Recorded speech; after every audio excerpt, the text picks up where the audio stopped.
ce dimanche. C'est le centre du pays qui a été secoué, notamment Mandalay, deuxième ville de Birmanie, une ville où se sont déroulées des scènes de panique et où les habitants craignent maintenant des répliques. Mylène Gérardo. Une faille dans la route, une pagode effondrée, des maisons rasées.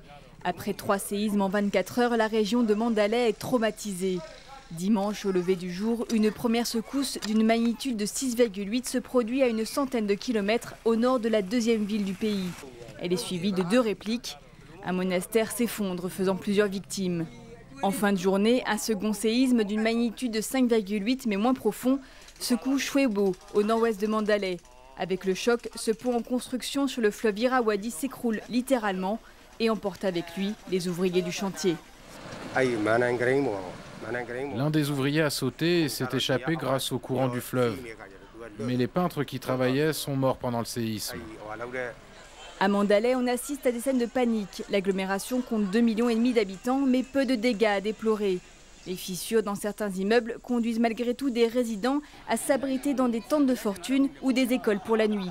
Une nuit qui s'achève avec un nouveau tremblement de terre. Les secousses ont été ressenties dans toute la région, à Dhaka au Bangladesh, l'une des villes les plus peuplées du monde, et même à Bangkok en Thaïlande, à près de 1500 km de là. Pendant ce temps, en Europe, une vague de mauvais temps touche en ce moment le nord de l'Italie, notamment la Vénétie. Et lorsqu'il pleut en Vénétie, Venise a les pieds dans l'eau. Regardez la cité des Doges en